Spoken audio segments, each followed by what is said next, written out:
आपल्या सगळ्यांचं स्वागत आहे। आज आपल्यासोबत डॉक्टर ओम प्रकाश शेट्टी जी आहेत, जे आयुष्यमान भारत मिशन महाराष्ट्र समितीचे अध्यक्ष आहेत। सर, खूप खूप स्वागत आपलं जय महाराष्ट्रमध्ये आणि कॉफीमध्ये। खरं तर तुम्ही बीडचे आहात आणि असं म्हटलं जातं सामान्यतः की बीडचा माणूस हा जन्मतः राजकारणाकडे वळतो। तुम्ही समाजकारणाकडे वळलेले आहात आणि जीवनदान अनेकांना तुम्ही दिलेलं आहे। हा सगळा प्रवास कसा राहिला आणि सामाजिक कार्याकडे आपण वळावं यासाठी असा ट्रिगर पॉइंट कुठला होता?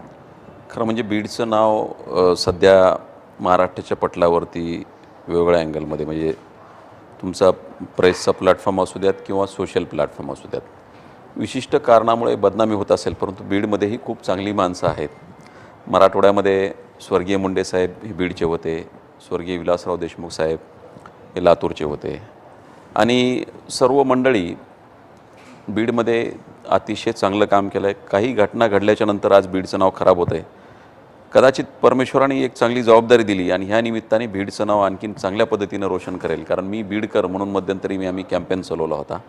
अभिमानाने काही लोक बीडचं हे नाव लपवत होते, परंतु मी मुद्दाहून प्रत्येक ठिकाणी सांगतो हो मी बीडचा आहे। याचा अर्थ हा की बीडमध्ये चांगलं काम करणाऱ्यांची संख्या प्रचंड आहे। काही लोकांमुळे अपवादात्मक बीड बदनाम होत असेल, परंतु सामाजिक काम करत असताना 2004 साली माझ्या एका मित्राला, माझा जो मित्र क्लासमेट होता 12वीपर्यंत सायन्स, त्याला ॲक्यूट मायलॉइड ल्युकेमिया हा रक्ताचा कर्करोग झाला आणि त्याला मदत करण्यासाठी आम्ही मुंबईमध्ये त्याला ॲडमिट केलं आणि 1.25 वर्ष तो इथं राहिला मुंबईत।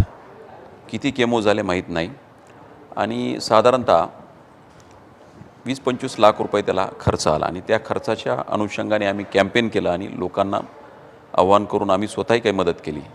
त्या निमित्ताने मला हा छंद जडला। त्याचं 74% ब्लास्टिंग होती। अश्विन जाधव नाव होतं त्याचं। 22% पुढं सेलची जर ब्लास्टिंग होत असेल तर ॲक्यूट मायलॉइड ल्युकेमियामध्ये पेशंट वाचण्याची जी शक्यता ती फार दुरापास्त होती, पण तो आज 100% तंदुरुस्त आहे। माझ्याबरोबर संपूर्ण महाराष्ट्रामध्ये काउन्सिलिंग करत फिरत असतो। कॅन्सर कॅन बी क्युअर म्हणून मला त्यावेळेसपासून प्रेरणा मिळाली आणि मी तेव्हा माझ्या उद्योगाच्या एका व्यवसायामध्ये स्ट्रगलिंग करत होतो। त्यावेळेस मी 2 मुलं छत्रपती संभाजीनगर आणि मुंबईमध्ये ही 2 मुलं ठेवली आणि गरीब लोकांना मोफत उपचारासाठी मुंबई आणि छत्रपती संभाजीनगरसारख्या ठिकाणी, म्हणजे मराठवाड्याची राजधानी छत्रपती संभाजीनगर आणि राज्याची राजधानी मुंबई या ठिकाणी मदत करण्यासाठी प्रामाणिक प्रयत्न करायचो। पण मला एक मनात शल्य होतं की 100 पैकी 30 लोकांनाच मदत केली जायची, बाकी 70 लोक ही वंचित राहायची। पण ॲटलिस्ट ठीक आहे, सुनामी आल्याच्यानंतर किती मासे बाहेर पडलेत यापेक्षा हातामध्ये किती मासे आलेत तेवढी माशांना जीवदान देताना आपण समुद्रात सोडायचो आणि त्यांना प्रामाणिकपणे मदत करायचो। माननीय देवेंद्रजी आणि बीडचं नातं अतूट होतं। स्वर्गीय मुंडे साहेबांचे ते शिष्य होते आणि प्रदेशाध्यक्ष झाले होते, त्यामुळे त्यांचं बीडला येणं जाणं असायचं।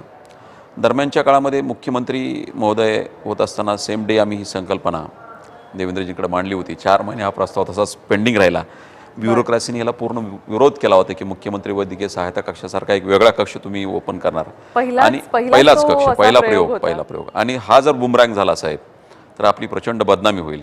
परंतु मला आठवतं आहे 17 मार्च 2015 रोजी माननीय देवेंद्रजींनी रात्री 12-12:30 वाजता आम्हाला बोलून माझी ऑर्डर माझ्या हातामध्ये दिली आणि त्यावेळेस मी त्यांना उठत असताना मी CM साहेबांचा पहिली माझी भेट अशी मुख्यमंत्री झाल्याच्यानंतर एवढ्या जवळून मुख्यमंत्री बघत असताना मी त्यांना म्हटलं की साहेब, संक्षिप्त स्वरूपात मी काम कसं करावं हे जर तुम्ही सांगितलं तर हे करा। थोडा वेळ ते थांबले, पॉज घेतला आणि त्यांनी सांगितलं की महाराष्ट्रातला एकही व्यक्ती उपचाराअभावी किंवा पैशाअभावी मरता कामा नये, हा संदेश घेऊन मी आजपर्यंत झगडतो आहे। आता हे पुढचं वर्जन आहे, म्हणजे त्यावेळेस प्रत्येक फाईल केली जात होती। आयुष्मान हे नेक्स्ट वर्जन आहे, जे देवेंद्रजींच्या स्वतःच्या कन्सेप्टमधून महाराष्ट्राच्या इतिहासामध्ये पहिली अशी प्रधानमंत्री जन आरोग्य योजना आणि महात्मा ज्योतिराव फुले जन आरोग्य योजना, दोन्ही योजना एकत्रीकरण करून या समितीचा पहिला अध्यक्ष होण्याचं भाग्य मला लाभलं। जसं मी पहिला मुख्यमंत्री वैद्यकीय सहायता कक्षाचा प्रमुख होतो, तसं मी आता या समितीचा अध्यक्ष झालो आहे। त्या काळात मी एक अधिकाऱ्यांचा रोल केला, पण आज मी अधिकारी माझ्या हाताखाली आहेत की त्यांच्याकडनं मला काम करून घेण्याची जबाबदारी देवेंद्रजींनी या काळामध्ये माझा अनुभव पाहता, सिद्ध झालेलं हे सगळं काम पाहता त्यांनी ही संधी दिली। आता उलट आहे, म्हणजे त्यावेळेस फाईल होती, आता LIFE म्हणजे मी उलटं पाहतो आता आणि हे सगळं म्हणजे आता फाईललेस म्हणजे पेपरलेस आहे सगळं। लोकांनी डायरेक्टली हॉस्पिटलला जायचं आणि उपचार घ्यायचे, तेही मोफत घ्यायचे. माननीय प्रधानमंत्री मोदीजींची संकल्पना, माननीय देवेंद्रजींची संकल्पना, या राज्यातल्या प्रत्येक व्यक्तींवरती मोफत उपचार झाले पाहिजेत. त्यामुळं 28 जुलै 2023 रोजी सर्वंकष असा शासन निर्णय निर्गमित झाला की त्यामध्ये राज्यातल्या 12-12.5 कोटी जनतेला, ज्यांची शिधापत्रिका ही शुभ्र आहे, केशरी आहे आणि पिवळी, या तिन्ही शिधापत्रिकाधारकांना मोफत उपचार देण्यासाठी निर्णय निर्गमित झाला. पण अंमलबजावणी ही 1 जुलै 2024 पासून सुरुवात झाली.